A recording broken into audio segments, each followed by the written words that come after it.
A Candle for the Devil is a 1973 horror film from director Eugenio Martín. The movie opens in a small town in Spain. A young woman's flying into a local airport. There are two kinds of men, those who prefer Pepsi and those who are wrong.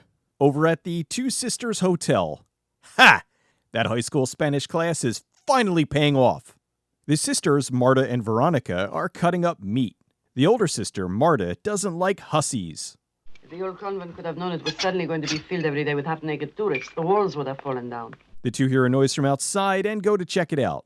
It's a bunch of guys checking out a girl sunbathing across the way. Marta is not happy. Shameless hussy in my house. She tells her the devil is not welcome and shows her the door. Be gone, fucks! Unfortunately, she did an oopsie-doopsie and accidentally killed her. Marta believes this was all part of God's plan. It was providence. A divine punishment. Uh-oh. She's gonna start accidentally killing sinners, isn't she? Just then, someone's at the door. It's the girl who was on the plane. I'm Laura Barkley. I've come to join my sister. Veronica is in panic mode and tells her that May already left. Veronica tries to get rid of her, but Marta invites her in. They're gonna have to get better at hiding bodies. Later that day, Laura decides to walk around town. Marta needs to get rid of the body, but oh, what to do? They went from accidental murderers to intentional cannibals in record time. Laura asks some locals about her sister. I guess she brought a change of clothes. The sisters are cleaning up their mess. Cleanliness is next to godliness, especially when getting rid of evidence. That night, Veronica's having nightmares. Lobo. Lobo. Bring back Sheriff Lobo. Lobo. Lobo. Marta expresses joy over killing May. Years ago, that shameless girl would have been burned alive in the public square. I guess cooking and serving it to her guests will have to do. The next day, Laura goes to a museum. She runs into a guy who knew her sister. We were going to have lunch together. It's okay. May blows off losers all the time. That afternoon, the guests are enjoying the new menu. Marta tells the assistant, Louise, to take grilled May up to Laura. The door looks like it was made of chocolate. Laura talks to Louise and turns down the food. Veronica gets flirty with Louise. Marta hears a horn, and it's tourist season. For a small village, they get an awful lot of traffic. Marta is not happy with Gidget, the stupid American. She's all alone and making quite a scene for the locals. She goes into the hotel and just leaves everything. I'll just leave my things and my passport here. I'm going to the swimming pool. It's at the Parador, isn't it? See you. I'm in a new country. Here's all my belongings and my passport. Take care, will you? Kisses. Veronica goes for a walk. Giddy! She makes sure no one is following her as she goes for her afternoon rendezvous.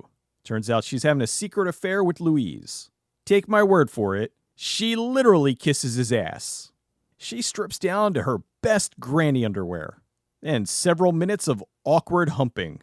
Marta's suspicious, so she checks on Louise. She goes into his home, but no one's there. On her way back, she sees some guys frolicking in the nude. She gets excited, and since thinking naughty thoughts is a sin, she must punish herself by getting cut up in sharp reeds. Looks like it didn't work because that night she's getting all slutted up to find herself a man. Veronica comes in and Marta yells at her. Get all excited at seeing Luis in the courtyard.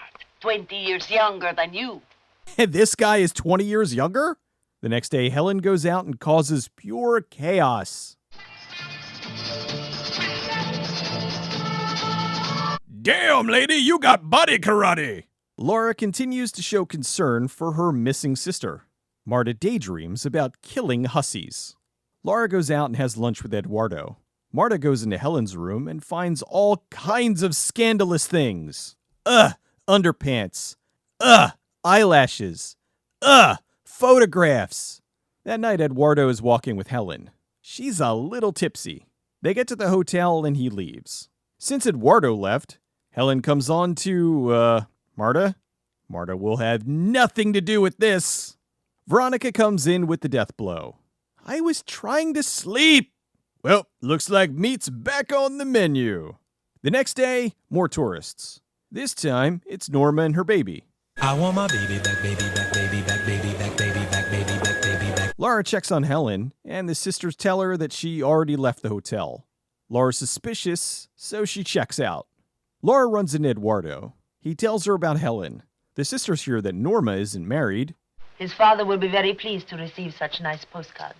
His father? Who knows where he might be? If you can find one for me, let me know. So they plan to kill her and take the baby, because somehow that's okay. Laura meets up with Norma and tells her about the suspicious things going on.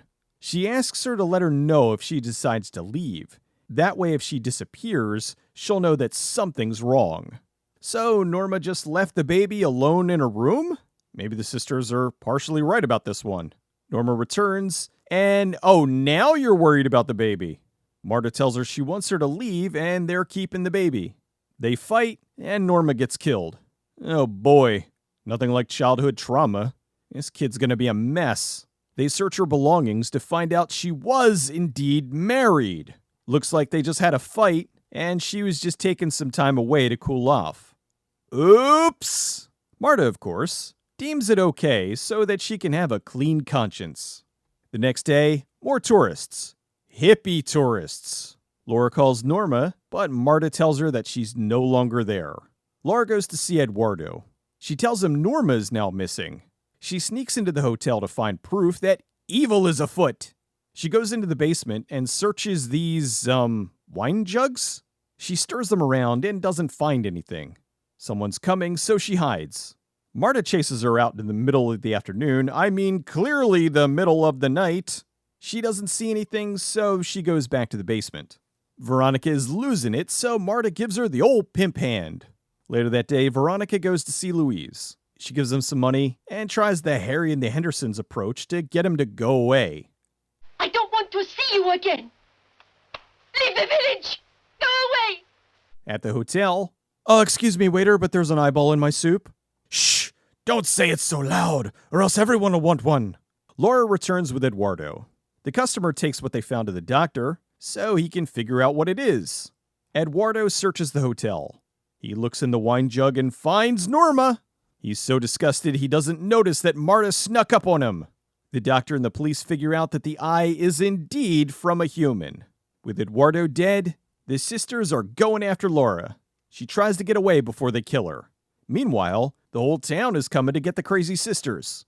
She gets to a window and, caught in the act. Well, I guess she's in for... Wait, they're ending it here? What's with all these abrupt endings? A Candle for the Devil was shot entirely in Spain, mostly in Madrid, Andalusia, and Estudios Roma studio. The movie was originally given a PG rating, even though it's filled with blood, wet shirts, nudity, and implied cannibalism. There's even a scene with frontal male nudity, which usually gets you an automatic X these days. The movie has several titles. When it was sent in for a rating, it was Dread Stop at Nightmare Inn, and later it was changed to It Happened at Nightmare Inn. It was released in Europe as A Candle for the Devil. Oddly enough, years later, this film was released on DVD under the title It Happened at Nightmare Inn. This version was heavily edited. They removed most of the violence and nudity. They also completely removed the subplot of Veronica's affair with Louise. This cut is barely over an hour long. The full uncut version is now available under the A Candle for the Devil title. Veteran British actress Judy Geeson played Laura.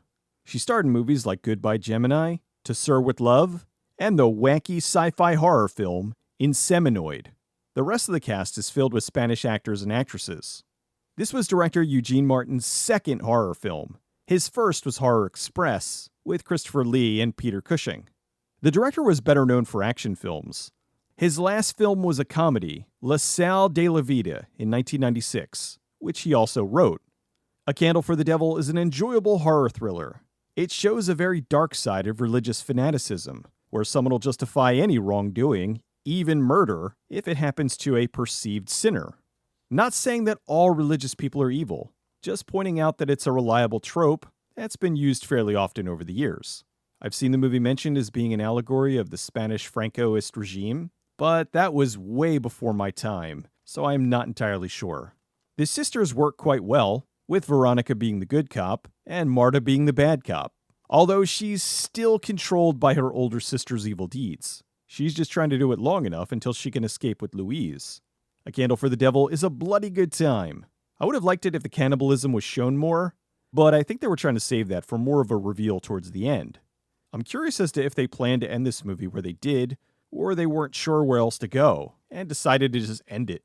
It's an abrupt ending, much like a video I did a few months back. And this one.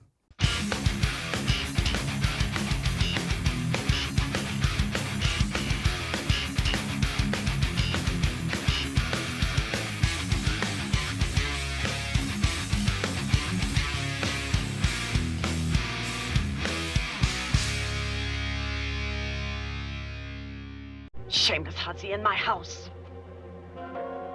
What's wrong? You have the cheek to ask. Get up.